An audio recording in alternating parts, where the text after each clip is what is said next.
Quaid Azam, Part 47. Some aspects, though, are clear.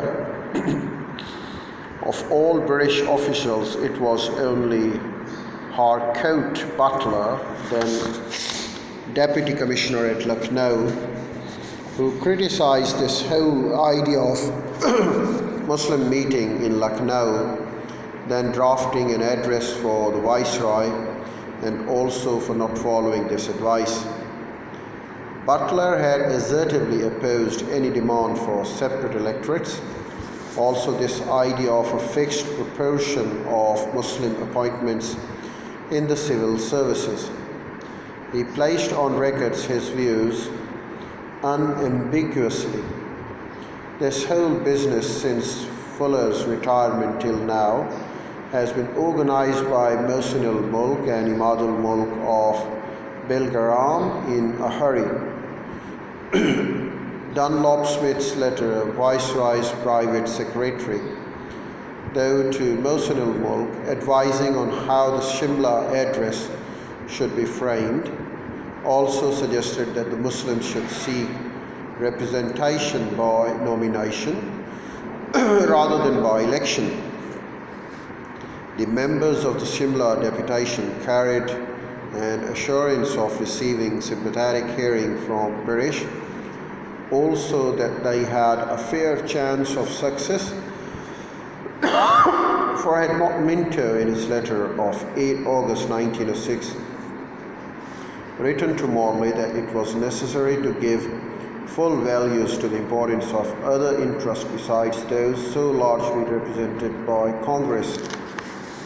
Sir Denzil Ibbotson, then Lieutenant Governor of the Punjab, wrote to the Dunlop Smith on 10th of August 1906. I have heard from other quarters also that Mohsin al-Mulk says about the aspirations of the younger generations of Mohammedans. Their aspirations are perfectly natural, but it would be a calamity if they were to drive them into the arms of Congress party. For at present the educated Mohammedans is the most conservative element in Indian society.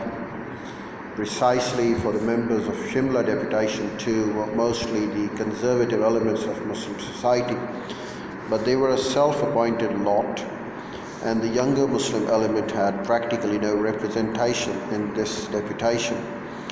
British officials continued to assure Minto that this Shimla deputation was truly representatives of the Muslims and warned against the great threat to the stability of British rule that would arise should there be any Muslim discontent. Shadows of 1857 again. It remained to the Harcourt Butler, who alone continued to caution, for he knew that the seed of Muslim political organization needed the sun of British favor to grow into an all-India plot. And the Viceroy patronage was just that.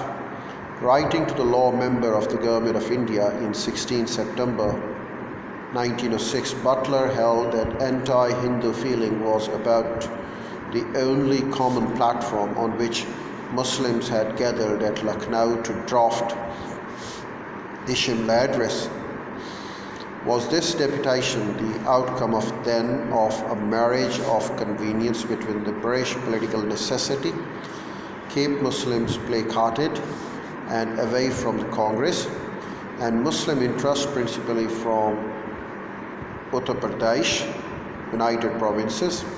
Inherent in all this was underlying assumption, and that as the British rule in India was here to stay, they must and will therefore remain as the final arbiters. All this finally resulted in the passage of the Indian Council Act 1909. Though this Government of India Act amplified that call for the help of conservative Muslims into an alarm siren, what follows an interesting extract from the Journal of Mary Mary Countess of Minto regarding separate electorates.